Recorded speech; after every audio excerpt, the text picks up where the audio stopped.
let's talk about lessons learned from your first church plant and your second church plant. But what are some lessons God taught you planning your first church in Tampa, in a parachute, in a urban context, just the process of planning your first church? What are some things that stand out to you as like lessons learned by God? Sure. Yeah. The first big lesson was not everyone has the church's best interest.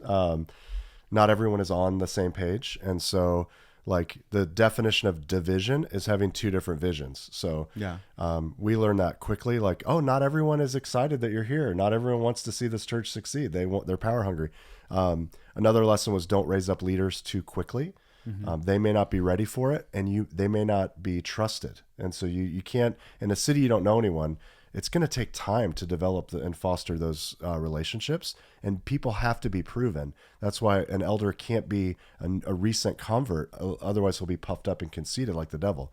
So to raise up leaders, they have to have some skin in the game. They have to be proven. I think they also have to like you and be for you as the leader. And so that's not going to happen overnight. What do they say? Gardens don't launch. So as much as you want to launch a church service, that doesn't mean like you don't do that with a garden. You have to plant the garden. That's why I like the term church planting.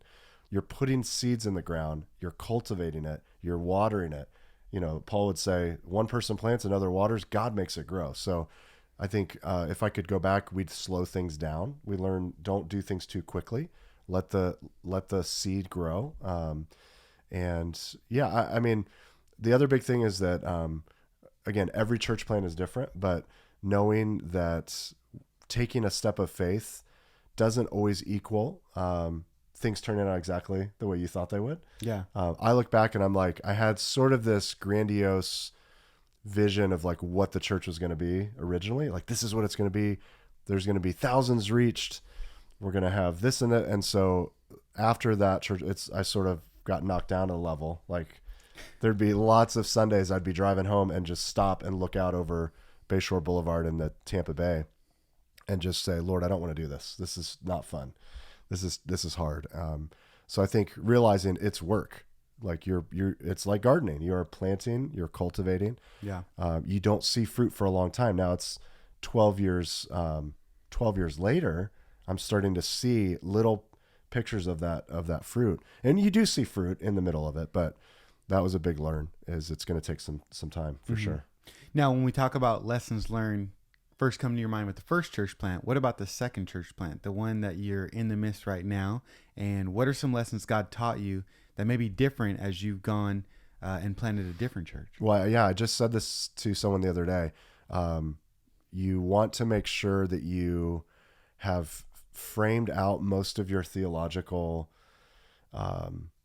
like background or posture. So if you don't have your doctrine sort of nailed down, again, stuff like eschatology, like end time stuff, that to me is not as important. But if you're like, hey, we're really big on membership, and then halfway through you're like, yeah, we don't do membership anymore, or vice versa for me. If you're like, yeah, we are all about topical messages, and then you decide halfway through, like, no, we're actually going to switch it up and only do expository.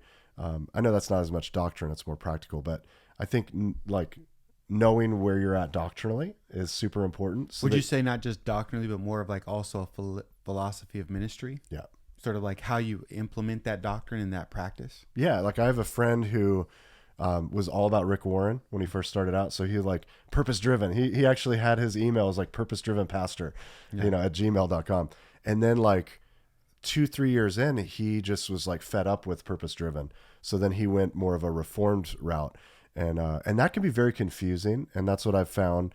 It can cause the church to be like, well, what do we believe? And is the church leadership just going to flip flop? And so it actually can it can create an environment where there's not as much trust in the leadership because, they're just switching their stance on this and that. So the big learn for the second church was walk into your church plant. Again, you're not going to have everything dialed in, but pretty much already have gone through the work, the wrestling with doctrine, and say, okay, this is the type of church we're going to be. Can the Lord reform it, and make it new? Sure, he can do whatever he wants, but sort of having a bit of a trajectory, and a, denomination or network or ministry focus, or like you said, philosophy, going in is important. Thanks so much for checking out that interview with my good friend Pilgrim Benham. The full interview is on my Patreon page, which you can check out with the link below. It's a paid subscription where you can get extra bonus content where I can help you grow as a church leader. But go ahead and subscribe to this YouTube channel. We got more great content, including this video, right now.